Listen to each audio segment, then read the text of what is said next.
नदिया के कृष्णगंज के तारक नगर halt station पर स्थायी रेल गेट की मांग को लेकर स्थानीय निवासियों और मथुआ समुदाय ने अस्थायी रेल गेट बंद कर विरोध प्रदर्शन किया। तारक नगर हॉल्ट स्टेशन क्षेत्र में स्कूल, कॉलेज, अस्पताल और थाना जैसे महत्वपूर्ण संस्थान है। स्थानीय निवासियों की लंबे समय से मांग थी कि यहाँ स्थायी रेल गेट बनाया जाए, लेकिन रेलवे प्रशासन ने अब तक इस पर कोई कदम नहीं उठाया।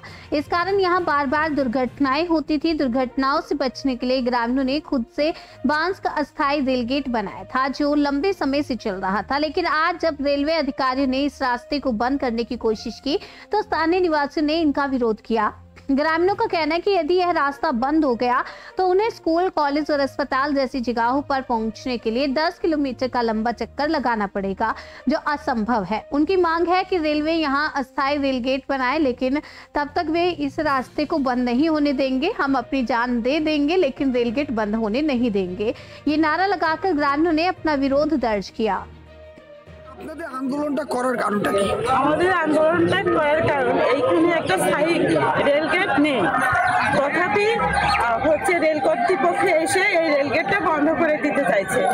আর হচ্ছে আমরা একটা অস্থায়ী রেলগেট মানে বাস দিয়ে রেলগেট তৈরি করেছি। এই রেলগেটে তৈরি করাতে তাও আমাদের হচ্ছে রেল কর্তৃপক্ষ বন্ধ করে দিতে চাইছে।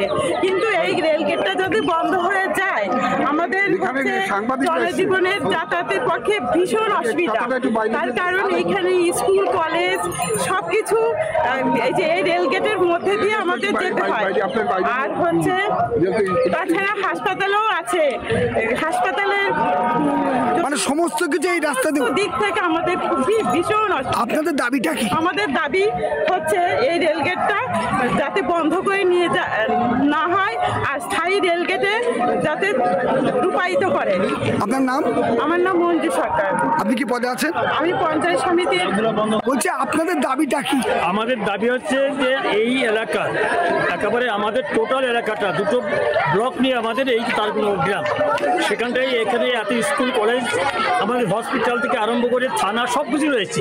আর এখানটায় আপনারা দেখতে পাচ্ছেন সাংবাদিক হিসেবে দেখুন যে এপাশে গাড়ি, এপাশে গাড়ি, ছাত্রছাত্রী সব কিছু এপাশ থেকে ওপাশ যাতায়াত করি। অথচ আমাদের দীর্ঘদিনের দাবি এবং এটা অত্যন্ত মানে দেশ ভাগের সংসার আমাদের এই হল্ট স্টেশনটা হয়েছে। আমাদের এখানটায় গেটটা বন্ধ করে দিচ্ছে। এই গেটটা বন্ধ করে দিয়ে মানে কি আজকে আমাদের এখানকার সাধারণ জনজীবন সমস্ত স্তব্ধ করে দেবো। আমরা বারবার আবেদন করছি, আমরা সাধারণ মানুষ, আমাদের স্কুলের ছাত্রছাত্রী, শিক্ষক, শিক্ষিকা যত যারা আছে সমস্ত মানুষ আমরা বারবার দাবি করছি, অথচ বারবার আমাদের এখানে গেটটা বন্ধ করার চেষ্টা করা হচ্ছে। তার মানে আমাদের শ্বাস বন্ধ করার চেষ্টা করছে, এটা রেল থেকে করার চেষ্টা করা হচ্ছে, রেল থেকে করছে। আমরা বারবার অনুরোধ করছি। আপনারা কি চাচ্ছেন? আমরা চাচ্ছি আমাদের এখানে এই গেটটা পরিষ্কার খোলা থাকবে, এখানে মানে ম্যান দেওয়া হবে, ম্যানলি গেট আমরা এখানে চাই পরিষ্কার করতে। এই গেট যত সময় না হবে আমাদের গেট আমরা যেভাবে চালাচ্ছি এভাবে চলবে। গেট বন্ধ করতে আমরা কোনো মতেই দেবো না, আমাদের জীবন বাজি।